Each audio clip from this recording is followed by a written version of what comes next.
కదా. ఆ తర్వాత ఏమంటున్నాడు?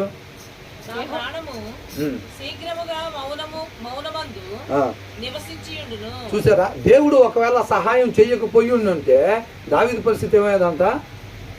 నా ప్రాణము శీఘ్రముగా మౌనమందు నివసించు అంటే ఏమై ఉండేవాడంట? చచ్చిపోయి ఉండేవాడు. ఆయన నాకు ఎవరు నా తరపున వెళ్ళి నా శత్రువుల దగ్గర పోరాటం చేస్తారు? ఆయన నాకు సహాయం చెయ్యకపోయి ఉంటే దేవుడు ఎవరు చేసి ఉండేవాళ్ళు అంటే ఈ భూమి మీద ఎవరు కూడా తన సహోదరుని విమోచించలేడు. అది వాక్యం చెప్తున్నమాట. అర్థమవుతుందండి? కాబట్టి మనందరిని కూడా విమోచించేది కేవలం దేవుడు మాత్రమే. తర్వాత ఏమంటున్నాడు? ఏమనుకుంటున్నాడంట? నా కాలు జారినని. అసలు నేను అనుకున్నాను ఇవాళైతే భలే శోధన వచ్చింది. అసలు కొంతమంది అనుకుంటారు అసలు భలే శోధన వచ్చింది, ఏమో ఆలోచన తేవబడింది కొంచెం, అసలు పడిపోతానేమో ఆత్మీయంగా అని అనుకున్నాను నేను. కొంతమంది అట్లాంటి పరిస్థితుల్లో వెళ్తూ ఉంటారు. అపవాది పని ఏంటి? ఒక ఆత్మీయాలుగా వెలిగించబడిన క్యాండిల్ సిటీలో తిరుగుతుందంటే వాడికి నిద్ర పట్టదు, మనశ్శాంతి ఉండదు. ఆ క్యాండిల్ ఆర్పిన దాకా నెమ్మది పడ్డు. అవునా? వాడు ఏం చేస్తాడు? ఏ విషయంలో బలహీనంగా ఉన్నాడో ఆ వ్యక్తి వాటిని ఎర్రగా చుట్టూ పెడతా ఉంటాడు. అవునా? మనం అనుకున్నదేగా.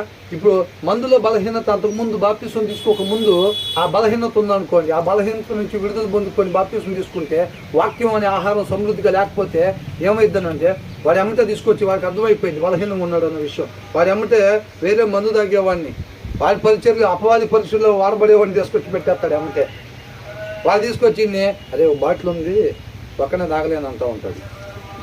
పక్కనే తాగలేని ఈ భూమి మీద ఎంతమంది ఎవరి కాడికి వస్తాడు? వీరి కాడికి వస్తాడు. ఎవరు పంపించాడు? అపవాదే పంపించాడు. అవునా?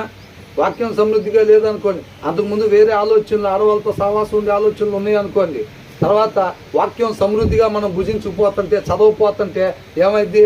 బలహీనంగా ఉంటాం. ఇల్లు మారంగానే ఇంటి పక్కన తేడా వాళ్ళే పడతారంతే. కిటికీ తీయంగానే అంతా తేడా చూపులు, తేడా వ్యవహారమే ఉంటుంది.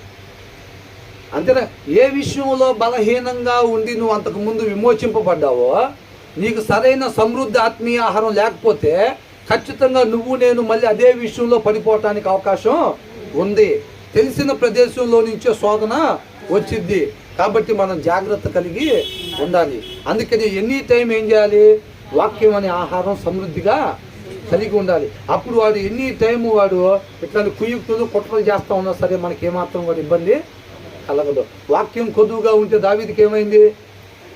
ప్రతి ఒక్కరికి కూడా అంతే.